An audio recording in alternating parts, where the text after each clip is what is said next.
We always ruled by our thinking. We always ruled by our very visionary mind. That is why the topic the institution has given me to talk today is about India's role as a Vishwa Guru. Vishwa Guru is a very different word. It's a different word. Nobody can just use it lightly. Vishwa Guru means a person who throws light, a person who leads, a person who can be called as a guru of all guru. So rightly so, India slowly and steadily getting back our moral power, the moral superiority which India always enjoyed over long points of time. The soul which was always intact in this Bharat land, slowly and steadily we are discovering that particular word called Vishwaguru.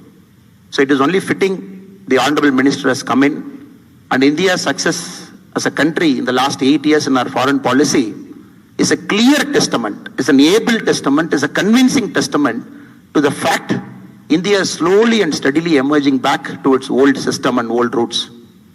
Friends, if you look at the recorded history, what India hasn't contributed, what our nation hasn't done, we have done so much. As an engineering student, when you sit down in this hall, when you look at your very complex equations, when you try and solve it in your engineering mathematics 1, engineering mathematics 2, we all know the basic concept of zero, which is there in your mathematical book, which we all have studied, was given by Aryabhatta. Not only zero was given, once zero was given, the whole concept of mathematics changed. You need not invent many numbers, 1, 2, 3, 4, 5, 6, 7, 8, 9. You need not invent some other number again. Once zero came in, you shortened the whole numerals to just 9 number plus a zero. This was an outstanding invention which changed the whole concept of trading, counting, the whole concept of mathematics, which was given by Aryabhatta. The Arabs who came here as horse traders to buy horses, when they went back to their original countries, especially the Middle East countries from which they came, they took back our numbers. The concept of 1, the concept of 2, the concept of 3, all those numbers were created by us. When they took back the numbers to Arab land, they called the numbers as Hindu numbers, because at that point of time India, after the Indus River, whichever part is after Indus River was called as Hind, which was later called as Hind. So they started calling that as Hindu numbers. When that numbers from Arab world started going to Europe and America later, then the same number was called as Arabic numerals, which you call 1, 2, 3, 4, 5, 6, 7, 8, 9 as Arabic numerals, also went from India. The very, very complex equations that you try and solve now, especially the indeterminate equations, the Chakravala method, which is a cyclic algorithm. Once the Chakravala method, the Vedic mathematicians of India invented, you are able to solve the complex mathematical problems. Once you are able to solve complex mathematical problem, you are able to measure a distance from point A to point B, measure the distance between sun to moon, here to there, and especially in a globe, you are able to measure a distance between 2 different points.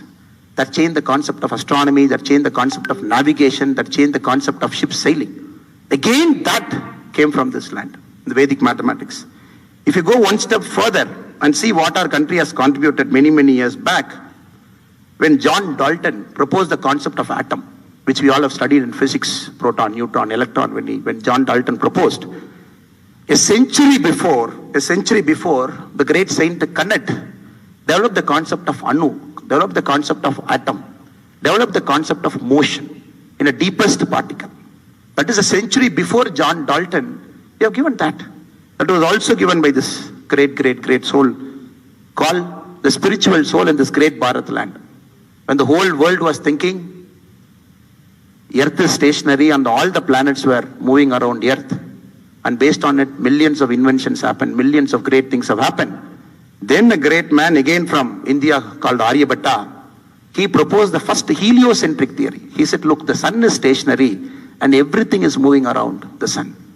Once the theory was proposed, validated and accepted, what the world was thinking for about 2000 odd years, it has to change its mind. Because till then all calculations were with the basic assumption, the earth is stationary and everything is moving around. That was also given by India. Again, if you get into the medicine field, the Susruta, the concept of medicine, the concept of plastic surgery, the first cataract surgery happened here.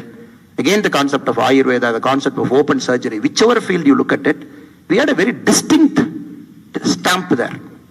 But unfortunately, what has happened?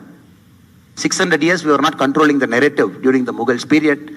then 350 odd years in the East India Company period, we were not controlling the narrative. So 700, 800 odd years, when textbooks were written, you were not part of it.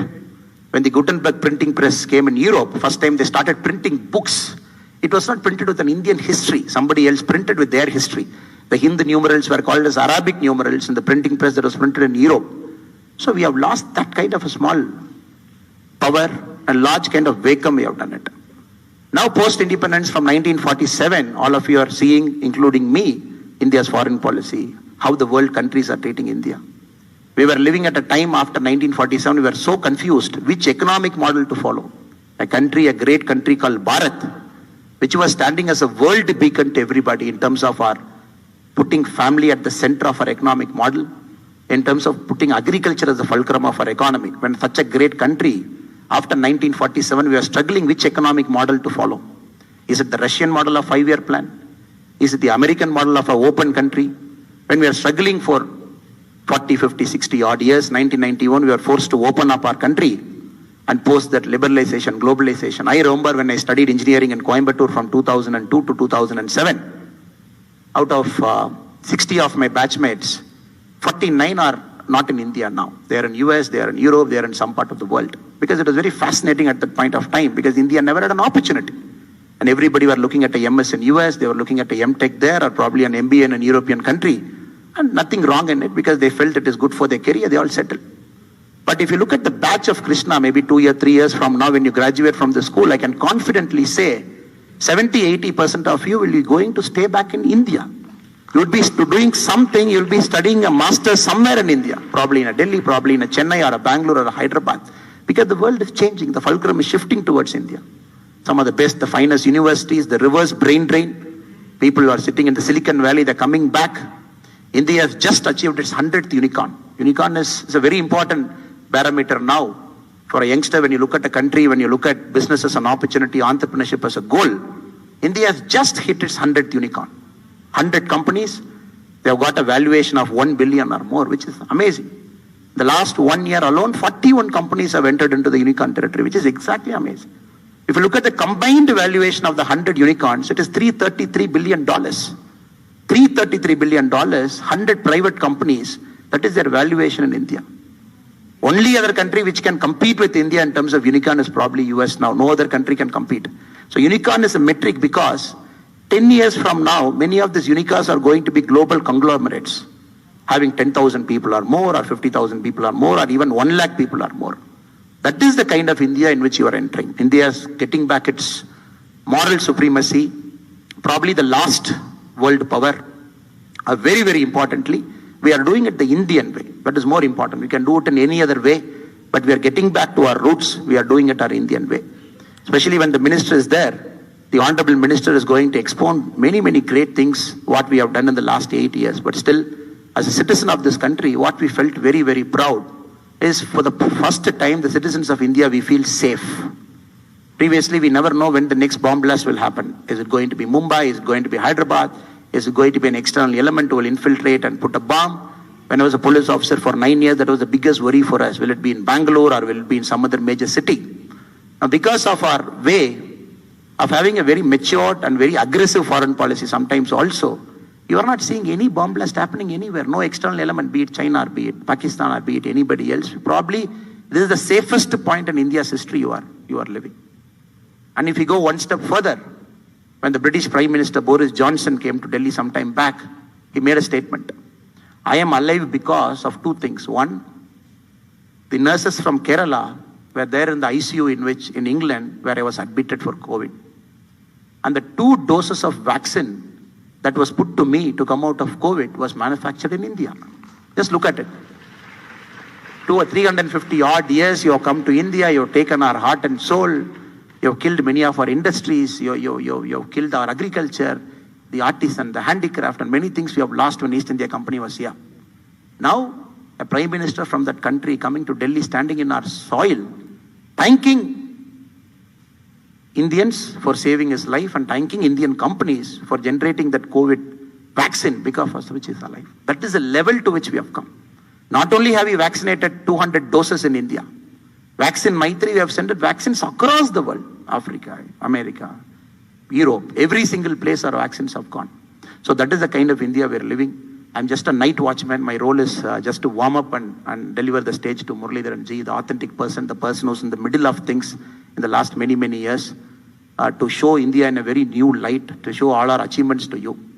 So I deem it as a privilege to come here, talk to you. Especially, I think we are very, very happy. It is a great thing to be a youngster in India now. That too, it's a great thing to be in college. It's the greatest thing to graduate from this college in about 2 years now and get into a new India, which is completely different, in which the opportunities are million. You can go and create anything you want. The people who are living, who are inside this hall now, I think each of you might have a dream. Somebody wants to be an actor, somebody wants to be a music person, somebody wants to be an entrepreneur, somebody wants to be a career technocrat. So this is an India where anything is possible. You can invent, you can devise a role, a career for you, and the country is absolutely ready to make sure that all your dreams get fructified. So I take the opportunity to again thank Madam Malarvili and Sri Aditya Ji and all the teachers and professors here. It's a great country. It's a great time to be an Indian citizen. It is going to be an amazing time for you all in the next 20, 30, 40 years. It will be a privilege for you to be a part of this great country, to shape up this country, to build this country, to take it country to the next thing. So I am sure with you all, India will definitely be rightly called the world's Vishwaguru. Not only yoga, not only Ayurveda, be it the soft power, be it the millions of employment we are going to generate, so in which you will be playing a massive, massive role. With this, I thank Krishna College of Engineering and Technology for giving me an opportunity to come and thank you. I wish you all success. உங்க அனைவருக்கும் நல்ல ஒரு வாழ்க்கை, அற்புதமான வாழ்க்கை, நிறைவான ஒரு வாழ்க்கை, சந்தோஷமான ஒரு வாழ்க்கை. நீங்கள் என்ன செய்ய வேண்டுமோ அதை செய்வதற்கு ஆண்டவன் உங்களுக்கு அனைத்து விதமான வாய்ப்புகளையும் உருவாக்கி கொடுக்க வேண்டும் என்று எல்லாம் வல்ல இறைவனுடன் பிரார்த்தனை செய்து கொள்கின்றேன். நன்றி, வணக்கம்.